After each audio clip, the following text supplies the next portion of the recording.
Well, this video will talk about what happens when the government intervenes in a protectionist way and provides a subsidy, in this case, to U.S. Wheat producers in the U.S. market.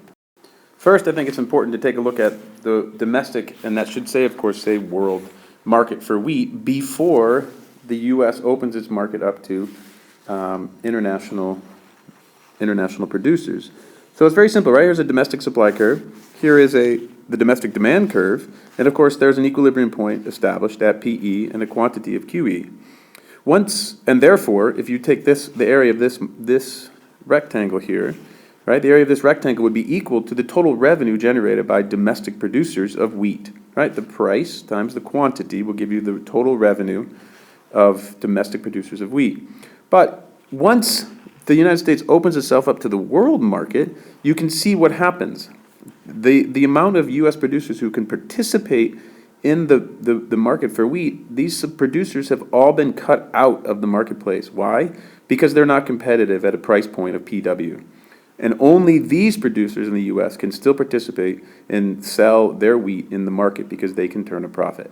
So, as a result of the opening up of the U.S. market to the world producers of wheat, U.S. domestic producers' revenue has dropped from PE to PEQE to PWQ1. So the quantity Q1 is the quantity of wheat that will be produced by U.S. producers or domestic producers, okay? What about the rest of it? Well, as a result of the dropping in price, of course, there's a massive increase in consumer surplus because the new price point is PW, and producers on the world producers will produce the quantity Q1 to Q2, which is the difference between the total revenue generated, PWQ2, and the part that will be produced by U.S. producers. So foreign revenue is this area of the Q1, PWQ2, this big rectangle right here, will be the total revenue of foreign producers before the subsidy is included. But you might imagine, the United States government might have an incentive to try to get some of these people, these producers who've been cut out of the marketplace, back in the game. And one of the ways they could do that, to impose a subsidy, or not impose, but to give a subsidy to U.S. producers of wheat. And therefore, we can see that what's going to happen is the following diagram, okay?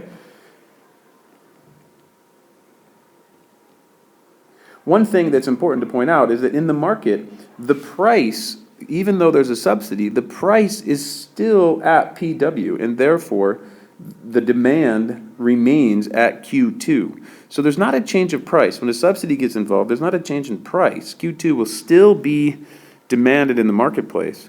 But what's going to change is the quantity of producers, or the amount of wheat that is going to be produced by domestic producers as opposed to foreign producers, okay?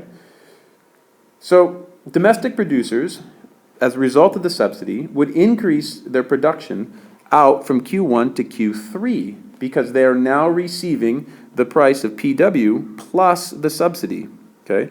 This subsidy is allowing this quantity of producers to participate in the marketplace.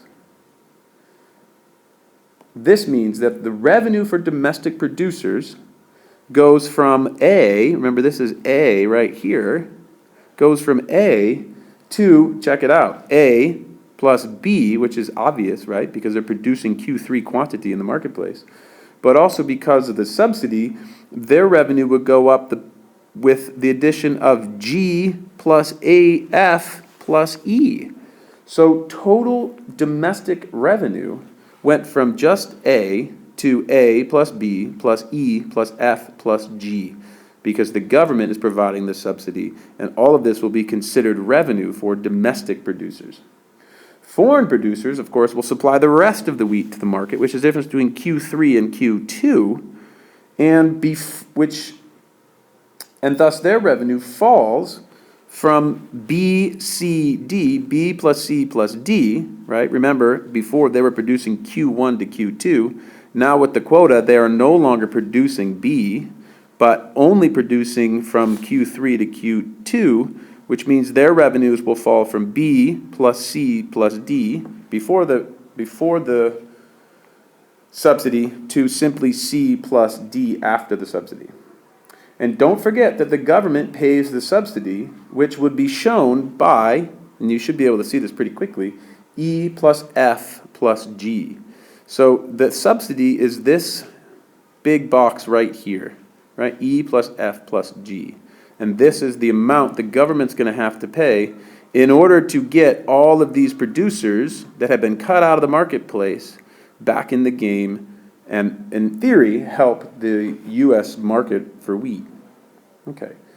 So how do we look at this? Well, there's one other thing we have to take a look at. Q1, Q3 tons of wheat are now produced, right? Now, what about this G, right? This is the thing. We know that this is going to be some sort of deadweight loss. But why is it a deadweight loss? Well, G is a deadweight loss because Q1, Q3 tons of wheat are now produced by relatively inefficient domestic farmers, right? As opposed to more efficient foreign farmers. Remember, foreign farmers were producing this at a price of PW. But now, this Q1 to Q3 is being produced by relatively inefficient domestic producers as a result of the price level going from PW plus the subsidy. So G represents a loss of welfare. Okay, the foreign producers would produce this quantity for a minimum revenue of B, whereas the domestic producers need a revenue of B plus G. Okay, thus G represents the inefficiency of the domestic producers and a misallocation of the world's resources, since more of the world's resources are being used to produce the wheat than are necessary. And therefore, this is another example of a deadweight loss. So you got to pay attention on that one. That is a really, this deadweight loss right here is something that you really got to think about because it kind of shows up in a very odd portion of the graph. Okay. The other interesting thing to note about this, and I mentioned it earlier, is that there's no loss of consumer surplus, right? Because the quantity rather, because the price of the wheat doesn't change. The price actually in the marketplace is still PW. However, consumers are indirectly affected as the governments will use tax revenues to fund these subsidies. So there's no loss of consumer revenue because Q2 is still being purchased in the marketplace. It's just that those who are producing it has shifted from foreign producers who are much more efficient than the domestic producers in the United States. So in the end, this subsidy, of course, is going to have to be paid for, and this may mean higher tax payments. It also involves an opportunity cost in terms of reduced government spending on other things. Okay, so I hope that makes some sense, and you can work with. Important thing really is you can take all of this and make it turn into something. Okay, so check this out. What I'd like you to do is, this is a good way of working on the idea that we just talked about, is to draw your own copy of the subsidy diagram with cotton in the U.S. as the example.